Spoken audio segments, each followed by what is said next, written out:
नमस्कार साथियों। आज मैं लेके आया हूँ आपके लिए एक नया वीडियो जो हम राष्ट्रपति की सीरीज के अंदर चल रहे हैं। इसके अंदर इसका तीसरा पार्ट मैं लेके आया हूँ आपके लिए। अब तक हमने राष्ट्रपति की शक्तियों के बारे में और राष्ट्रपति के अनुच्छेदों के बारे में देखा था। आज हम देखने वाले हैं राष्ट्रपति की आपातकालीन शक्तियाँ।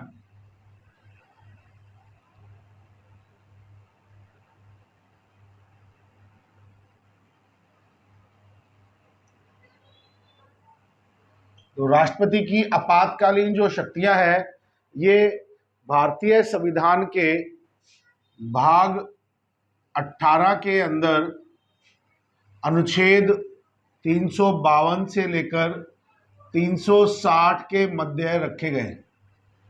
अब भारत की राष्ट्रपति को जो आपातकालीन शक्तियां दी गई हैं, उनकी अगर हम बात करें तो ये जर्मनी के संविधान से ली गई हैं। जो ये आपातकालीन शक्तियों का जो सिस्टम है, ये जर्मनी के संविधान से प्रेरित होकर ली गई है। अब यहाँ पर आपसे क्वेश्चन एक एक करके हम बात करते हैं। तो सबसे पहले बात करते हैं अनुच्छेद 352। इसके अंदर क्या व्यवस्था दी गई है कि इसके अंदर राष्ट्रपति राष्ट्रीय आपातकाल की घोषणा कर सकता है। अब राष्ट्रीय आपातकाल की घोषणा करने के लिए कुछ इसके अंदर परिवर्तन किए गए हैं। मूल संविधान के अंदर कुछ बातें कही गई थी, जिनके अंदर बाद में परिवर्तन कर दिया गया 44वें संविधान संशोधन द्वारा। उनको हम एक एक करके देखते हैं। तो राष्ट्रपति की आपातकालीन शक्तियों के अंदर हम देखते हैं इसको 352 के अंदर राष्ट्रीय आपातकाल लगा रहे हैं। तो यहाँ पर मूल संविधान के अंदर व्यवस्था क्या दी गई है। मूल संविधान में ये बात कही गई थी कि प्रधानमंत्री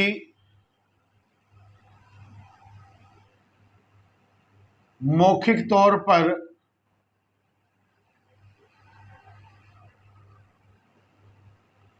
राष्ट्रपति को सिफारिश कर सकता है आपातकाल लगाने की। मौखिक तौर पर सिफारिश मान्य थी, अब ऐसा नहीं है। 44वें संविधान संशोधन के बाद में अब प्रधानमंत्री को लिखित में देना होगा। क्या होगा? लिखित सिफारिश की मांग की गई है 44वें संविधान संशोधन द्वारा। और इसके अलावा दूसरा इसमें अमेंडमेंट क्या किया गया है कि आपातकाल लगाने को लेकर के, राष्ट्रीय आपातकाल कब लगता था? बाहरी आक्रमण हो जाए या आंतरिक अशांति के समय। अब आंतरिक अशांति को यहां डिफाइन नहीं किया गया है, लेकिन आंतरिक अशांति के समय भी आप इसको लगा सकते हैं। लेकिन संशोधन के द्वारा क्या कहा गया कि बाहरी आक्रमण हो गया है, तब तो आप इसको लगाएंगे ही लगाएंगे। इसके अलावा अगर सशस्त्र विद्रोह हो, क्या हो? सशस्त्र विद्रोह की स्थिति में ही आप यहां पर जो है आपातकाल लगा सकते हैं। इसके अलावा आपातकाल लागू होने के 2 माह के अंतर्गत संसद में इसे 2/3 बहुमत से पारित करवाना होता है। अब यहां पर इस समय सीमा को 2 माह से घटाकर क्या कर दिया गया है? 1 माह के अंतर्गत संसद में 2/3 बहुमत से इसको पारित करवाना होगा। तो कुछ मूल रूप से देखा जाए तो मूल संविधान और वर्तमान जो स्थिति है उसमें थोड़ा सा इसको टफ कर दिया गया है। अब यहाँ पर एक चीज और भी है कि पहले आप इसको पूरे भारतवर्ष में लगाते थे। मूल संविधान क्या कहता है कि आप राष्ट्रीय आपातकाल जो है वो पूरे भारतवर्ष में लगाते थे। पूरे भारत में आपातकाल लगाया जाता था। अब 44वें संविधान संशोधन के बाद में आप इसे अगर जरूरी समझें तो पूरे भारत में लगाएं अथवा सिर्फ सीमित स्थान जो प्रभावित है, सिर्फ वहीं पर ही आप आपातकाल लगाएं। अगर मान लीजिए राजस्थान में आंतरिक अशांति या विद्रोह की स्थिति है तो आप सिर्फ राजस्थान के उस प्रभावित एरिया के अंदर ही लगाएं। इसके साथ साथ में आप दूसरे राज्यों को इससे प्रभावित ना करें। अब राष्ट्रीय आपातकाल के अंदर एक चीज और भी है कि राष्ट्रीय आपातकाल की समय सीमा कितनी है। तो राष्ट्रीय आपातकाल जो एक बार लगाया जाता है वो 6 माह तक प्रभावी रहता है।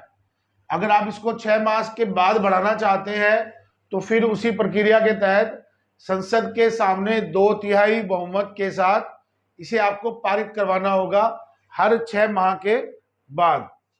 ये तो थी स्थिति राष्ट्रीय आपातकाल की स्थिति में। अब राष्ट्रीय आपातकाल को हटाना कैसे है? तो राष्ट्रीय आपातकाल को हटाने के लिए संसद के साधारण बहुमत से आप इसको हटा सकते हैं अथवा प्रधानमंत्री इसको लिखित में सिफारिश कर दे तब भी राष्ट्रीय आपातकाल को हटाया जा सकता है। और भारत में अब तक 3 बार राष्ट्रीय आपातकाल लागू किया गया है। कितनी बार? 3 बार आपातकाल लागू किया गया है। और सबसे लंबा आपातकाल इंदिरा गांधी जी के टाइम में रहा है जब उन्होंने इमरजेंसी लगाई थी। इंदिरा गांधी जी के टाइम पे कितने महीने की रही है? 19 माह तक जो है वो यहाँ पर इमरजेंसी लागू रही थी। आपको जानते ही हैं 1975 से लेके 1977 तक जो है ये राष्ट्रीय आपातकाल रहा है। और सबसे लंबा राष्ट्रीय आपातकाल है वो इंदिरा गांधी जी के समय रहा है।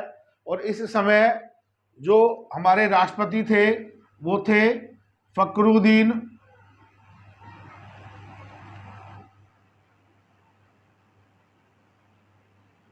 अली अहमद। फखरुद्दीन अली अहमद, इनके समय में सबसे लंबा राष्ट्रीय आपातकाल रहा है।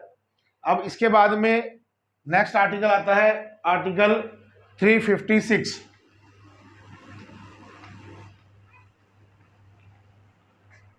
नेक्स्ट आर्टिकल आता है आर्टिकल 356। इसके अंदर इसका नाम क्या है? ये राष्ट्रपति शासन के नाम से जाना जाता है। राष्ट्रपति शासन क्यों लगाया जाएगा? राष्ट्रपति शासन जो है ये राज्य के संवैधानिक तंत्र के फेल होने पर, राज्य के संवैधानिक तंत्र के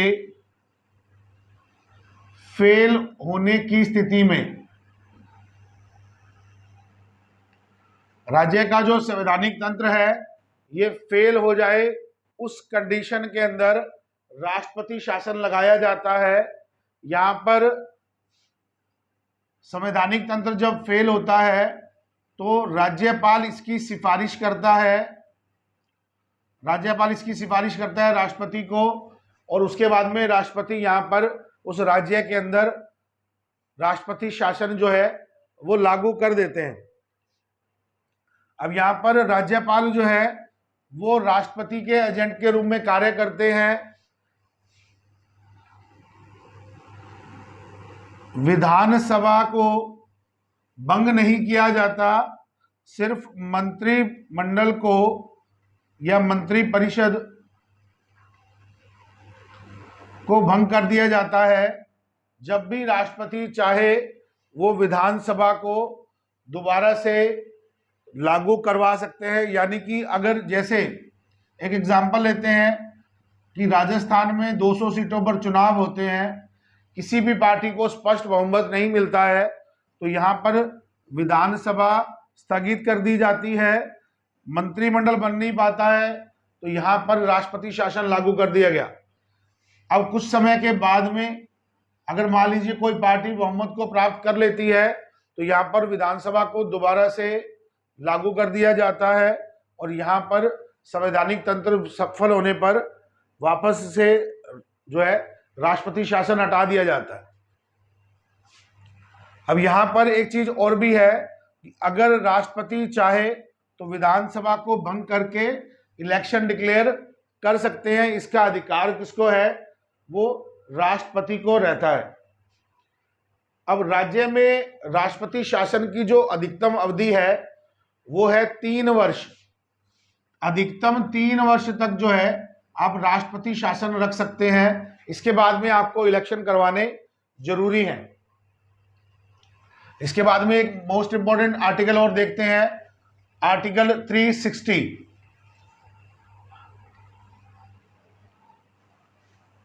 आर्टिकल 360। अब आर्टिकल 360 क्या है? वित्तीय आपातकाल।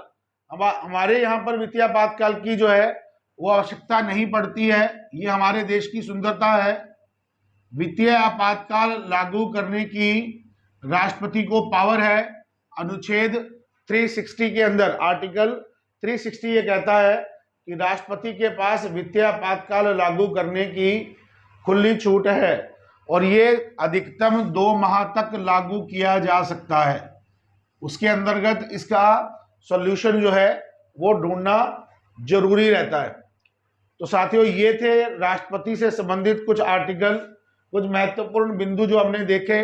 अब इसके बाद में हम देखते हैं हमारे इस महामहिम के पद पर रहे हुए व्यक्तियों के कुछ महत्वपूर्ण क्वेश्चन।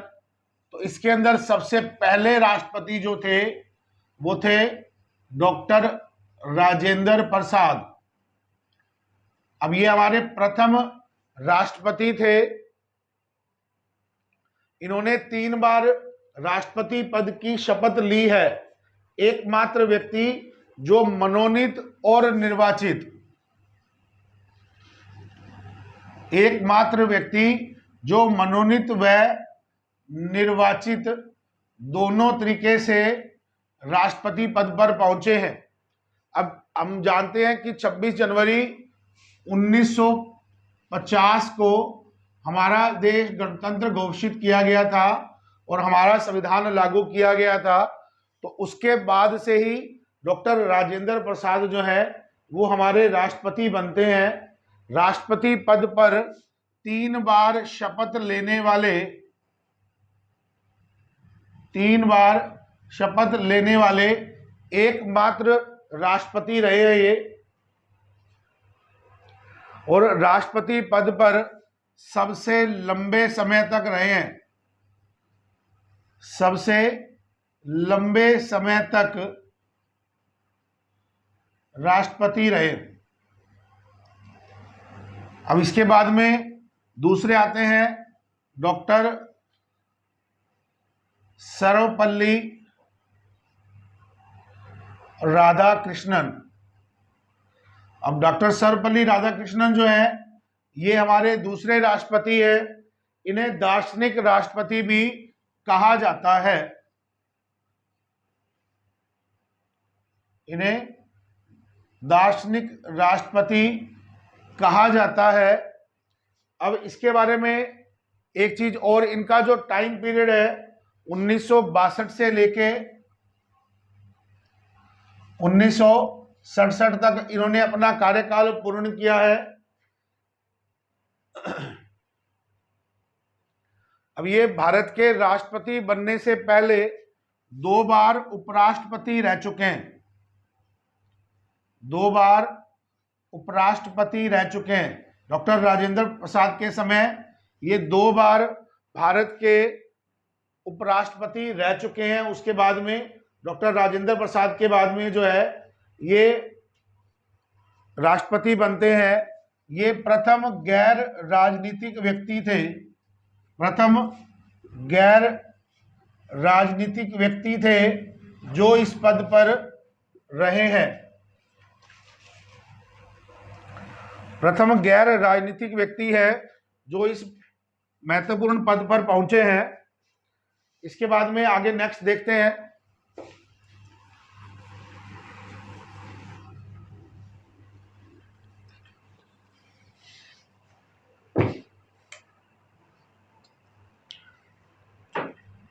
इसके बाद में नेक्स्ट आते हैं डॉक्टर जाकिर हुसैन।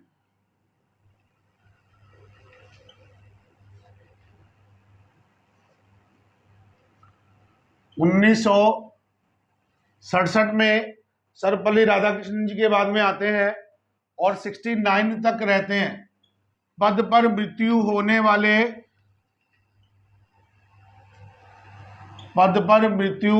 वाले प्रथम राष्ट्रपति। अब ये प्रथम राष्ट्रपति हैं और जिनकी पद पर रहते हुए मृत्यु हुई है। इसके अलावा भारत के प्रथम मुस्लिम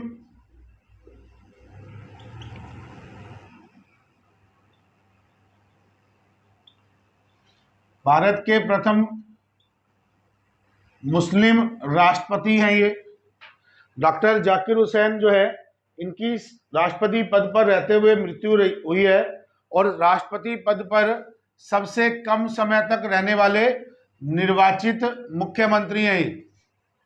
अब इनकी मृत्यु होने के बाद में मोहम्मद हिदायतुल्लाह जो है, इनको कार्यवाहक राष्ट्रपति के रूप में चुना जाता है।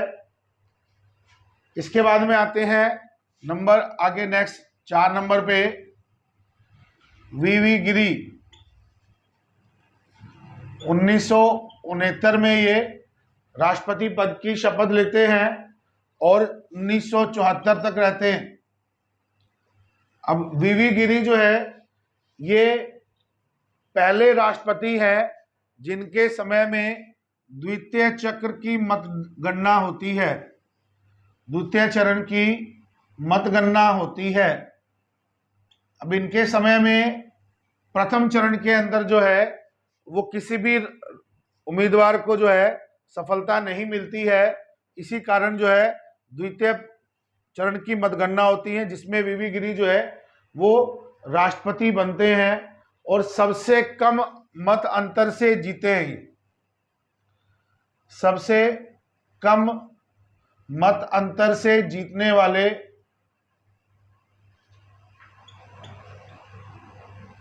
राष्ट्रपति, सबसे कम मत अंतर से जीतने वाले राष्ट्रपति ये रहे हैं। इसके बाद में आते हैं फखरुद्दीन अली अहमद।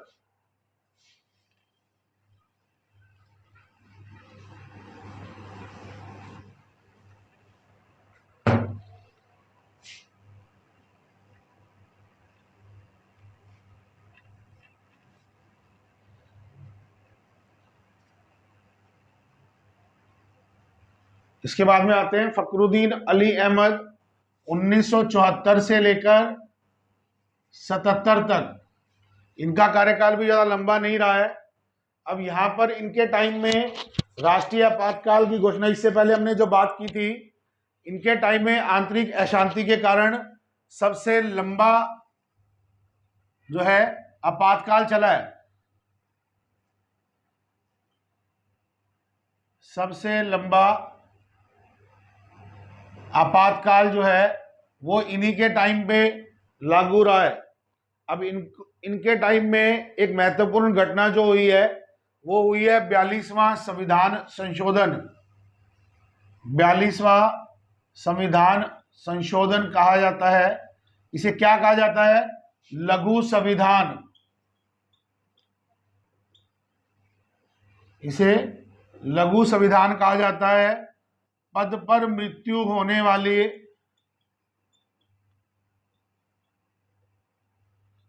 दूसरे राष्ट्रपति, पहले कौन थे? जाकिर हुसैन। उसके बाद में दूसरे आए हैं फखरुद्दीन अली अहमद। दोनों ही मुस्लिम राष्ट्रपति हैं जिनकी पद पर रहते हुए मृत्यु हुई है। इसके बाद में आते हैं नीलम संजीव रेड्डी।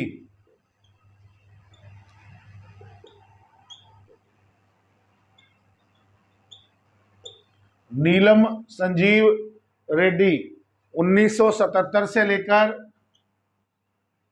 1982 तक। अब नीलम संजीव रेड्डी जो है ये सबसे कम उम्र में राष्ट्रपति बने। 57 ईयर एज थी जब ये राष्ट्रपति बने हैं। सबसे कम उम्र के अंदर, सबसे कम आयु में राष्ट्रपति बने हैं ये। इसके बाद में नेक्स्ट आएंगे 7 नंबर पे ज्ञानी जैल सिंह। ज्ञानी जैल सिंह वही हैं जेबी वीटो वाले।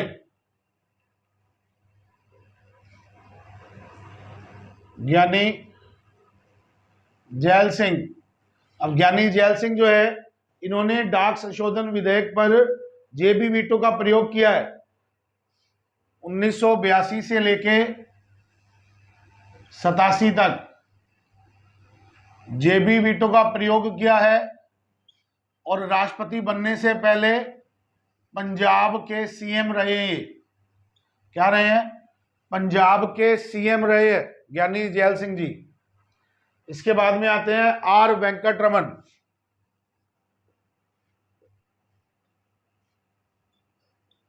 आर वेंकटरमन जी आए हैं 1987 से लेके और 1992 तक सबसे बड़ी आयु में राष्ट्रपति बने। सबसे बड़ी आयु में आर वेंकटरमन जो है ये राष्ट्रपति बने हैं। जब ये राष्ट्रपति बने थे तब इनकी आयु कितनी थी? 77 ईयर। 77 ईयर के टाइम में, इनके टाइम में ये 77 ईयर के थे जब ये राष्ट्रपति बने। इसके बाद में डॉक्टर शंकर दयाल शर्मा। 9 नंबर पे डॉक्टर शंकर दयाल शर्मा 1992 से 97 तक। इनका जो टाइम पीरियड है ये याद रखिएगा, ये हर बार पूछा जाता है सुमेलित करने के टाइम पे कि किसका कार्यकाल किसके बाद आया है, तो ये सारे पॉइंट्स आपको ध्यान में रखने हैं।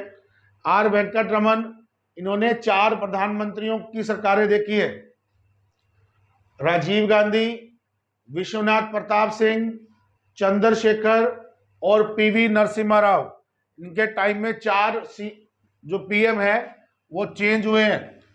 सबसे पहले इन्होंने राजीव गांधी जी को शपथ दिलाई, उसके बाद में विश्वनाथ प्रताप सिंह,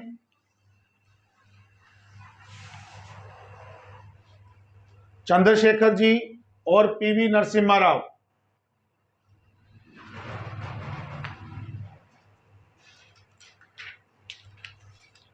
इसके बाद में 10 नंबर पे के.आर. नारायणन, प्रथम दलित प्रधानमंत्री, प्रथम दलित राष्ट्रपति। प्रधानमंत्री तो इसके बाद पढ़ेंगे हम। के.आर. नारायणन जो है ये रहे हैं 1997 से 2002 तक। तो ये प्रथम दलित राष्ट्रपति हुए हैं और राष्ट्रपति बनने से पहले ये भारत की तरफ से विभिन्न देशों में राजदूत के पद पर रह चुके हैं। विभिन्न देशों में भारत के राजदूत जो है ये रह चुके हैं। इनके बाद में आते हैं हमारे missile man doctor APJ Abdul Kalam. अब कलाम साहब कौन है? दूसरे गैर राजनीतिक राष्ट्रपति।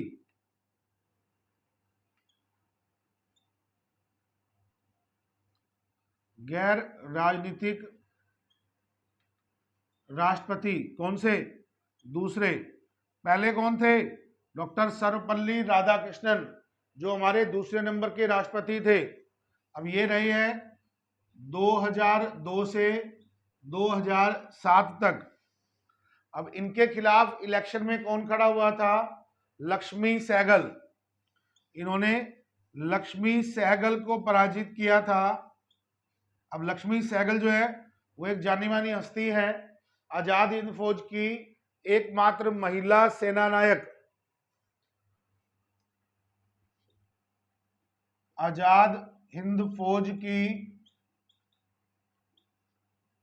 एकमात्र महिला सेना नायक लक्ष्मी सहगल को इन्होंने हराया था। अब यहां पर इनसे रिलेटेड कुछ और क्वेश्चंस देखते हैं। जो हमारे एपीजे अब्दुल कलाम है, इनका नाम मिसाइल मैन रखा गया था। इन्होंने हमारे देश को मिसाइल टेक्निक दी है। वैज्ञानिक राष्ट्रपति, इनके उपनाम वैज्ञानिक राष्ट्रपति, मिसाइल मैन और जनता के राष्ट्रपति। इन्होंने अपना सारा जीवन देश सेवा में निकाला है और इनका अंतिम समय भी कहाँ रहा है, एक लेक्चर देते हुए, स्टूडेंट्स को लेक्चर देते हुए इन्होंने अपने अंतिम सांस लिए। अब इनका जन्मदिन 15 अक्टूबर, इनका जो जन्मदिन है, इनकी उपलब्धियों को देखते हुए यूएनओ ने 15 अक्टूबर 2015 से इनका जन्मदिन जो है वो विद्यार्थी दिवस के रूप में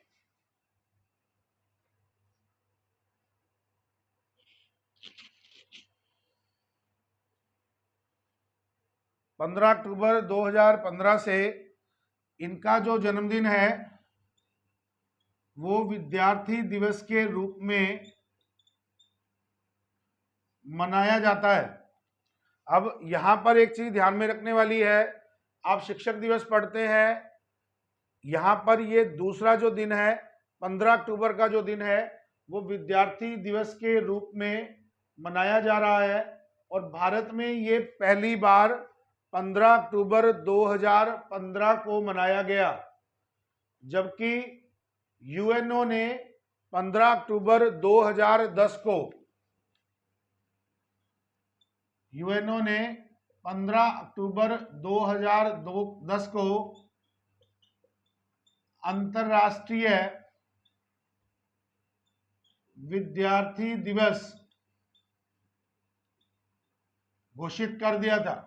यूएनओ ने 15 अक्टूबर 2010 को इनके जन्मदिन के अवसर को अंतर्राष्ट्रीय विद्यार्थी दिवस के रूप में घोषित किया है और भारत में 15 अक्टूबर 2015 को पहला विद्यार्थी दिवस मनाया गया। ये थे हमारे एपीजे अब्दुल कलाम। इसके बाद में आती है प्रतिभा देवी सिंह पाटिल, भारत की प्रथम महिला राष्ट्रपति। इनका संबंध राजस्थान से रहा है, तो हमारे लिए ये भी इंपॉर्टेंट हो जाती हैं। प्रतिभा देवी सिंह पाटिल।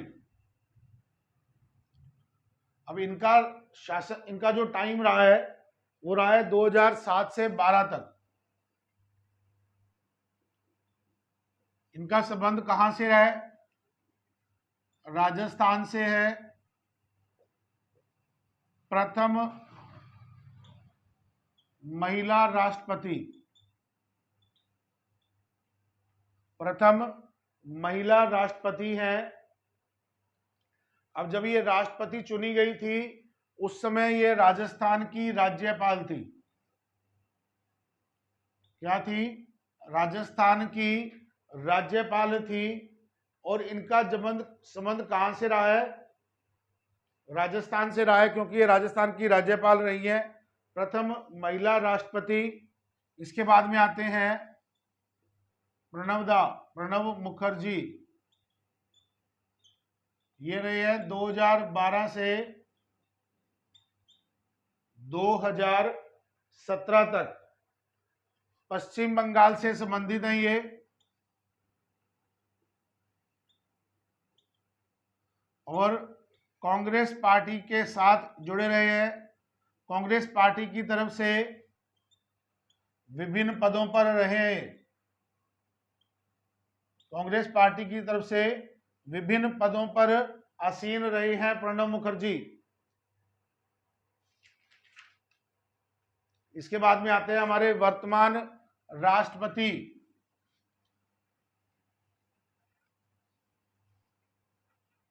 माननीय राष्ट्रपति अब हैं रामनाथ कोविंद। रामनाथ कोविंद 2017 से लगातार चल रहे हैं। तो इनका कार्यकाल जो है वो 25 जुलाई 2017 से जारी है और अब लगातार शायद इस बार 2022 में इनका कार्यकाल समाप्त होगा या आगे जो भी इसकी प्रक्रिया होगी। तो ये थी हमारे महामहिम प्रेसिडेंट राष्ट्रपति। आशा करता हूं आपको ये टॉपिक पसंद आया होगा। आगे भी इसी तरीके से फर्स्ट ग्रेड का जो फर्स्ट पेपर है उसके टॉपिक्स हम लोग आगे भी करते रहेंगे। आप इसी तरीके से अपना प्यार और स्नेह हमें देते रहिए। धन्यवाद।